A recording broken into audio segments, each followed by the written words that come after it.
May 31st, 1992. White Sulphur Springs, West Virginia. A Washington Post reporter sits on the phone, tracing a rumor that has followed this valley for 30 years. Tomorrow, that rumor becomes a headline. This is the story of the bunker nobody was supposed to find. The Greenbrier is a resort. White columns, green lawns, a golf course used by presidents since the 1800s. Underneath it, poured into the hillside in 1959, is a concrete shelter built to house the entire United States Congress. Not a metaphor, not a myth. 1,100 feet of tunnel, 25 tons of blast doors, enough bunks for 535 lawmakers and their staff. It was designed for one purpose: to survive a Soviet nuclear strike and keep the legislative branch of the U.S. government functioning from underground. Construction ran for 3 years, disguised as an expansion of the resort's West Virginia wing. Workers were told they were building a conference center. Concrete trucks arrived at night. The final structure sat 720 feet under the hillside, connected to the hotel above by a single unmarked corridor behind a wall of fake storage shelving. For over 3 decades, that door stayed closed to almost everyone who wasn't cleared for it. Inside, the bunker held a 400-seat auditorium meant to double as the House chamber. A smaller room for the Senate. A cafeteria stocked to feed 1,000 people for months. Dormitories with bunks stacked 3 high, no privacy, no windows. A decontamination chamber at the entrance for anyone arriving after a blast. Medical bay, pathology lab, even a crematorium in case someone didn't survive the trip down. It ran on its own power, its own water, its own air scrubbers, cycling constantly to filter out fallout. There were fake windows in some rooms, backlit photographs of the Blue Ridge Mountains, meant to keep 5 politicians from losing their minds underground. The wallpaper was ordinary. The furniture was ordinary. Nothing about the rooms said continuity of government. That was the point. A skeleton crew maintained it year-round, posing as a television repair company called Forsyth Associates. Real repairmen on the resort's actual payroll, servicing real TVs by day. At night, some of them descended into the bunker to run diagnostics, rotate supplies, keep the generators live. For 30 years, guests played golf a few hundred feet above a nuclear shelter and never knew it. Here's the part that makes it stranger. Nobody ever had to use it. Not once, not during the Cuban Missile Crisis, or during any of the closest calls of the Cold War. It sat ready, fully stocked, fully staffed, waiting for an order that never came. So why did it end?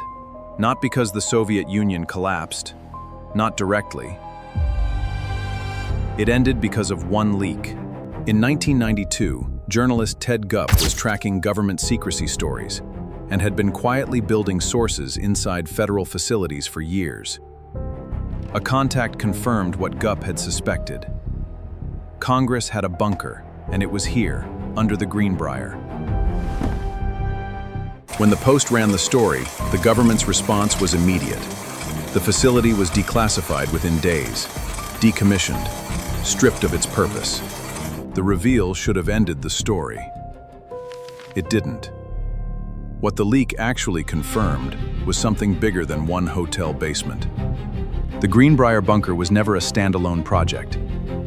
It was one node in a much larger system the government built during the Cold War and never fully the Doomsday Network. Mount Weather in Virginia, still active. Still classified in most of its specifics.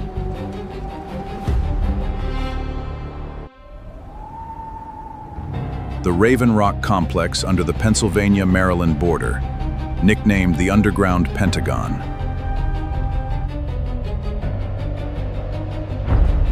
NORAD's chamber inside Cheyenne Mountain, built to survive a direct hit.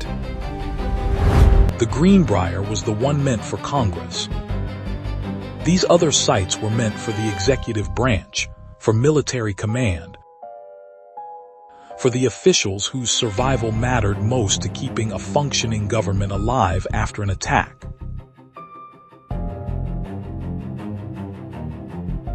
Three things connect all of them.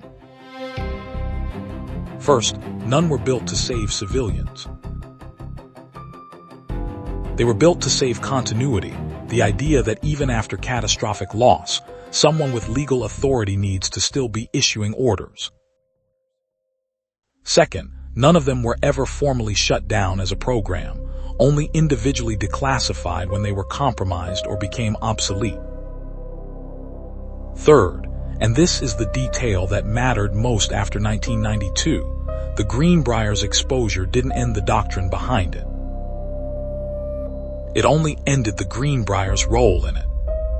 Once the story broke, the government didn't scrap the concept of continuity of government. It relocated it. Staff and equipment were quietly redistributed. The bunker at the Greenbrier was open to the public as a tour attraction, stripped of its most sensitive equipment. Its walls repainted, its blast doors left ajar for visitors to walk through. A museum piece, a relic with a gift shop. But relics don't usually still have working ventilation systems or reinforced doors rated for military use or maintenance contracts. Some of that infrastructure at the Greenbrier was left functional, even after the story broke. Even after Congress's exit. Officially, it's for historical preservation.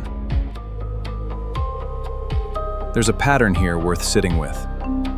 Every time one of these bunkers gets exposed, the public reaction is the same. Relief, a little dark humor, the sense that the secret is now harmless because it's been named.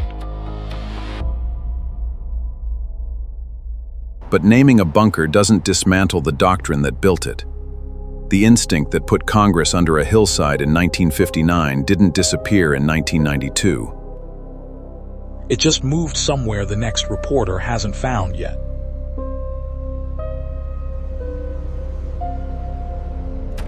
Continuity of government plans still exist today. Still classified. Still tested in drills most Americans never hear about. Mount Weather is still there. Raven Rock is still there.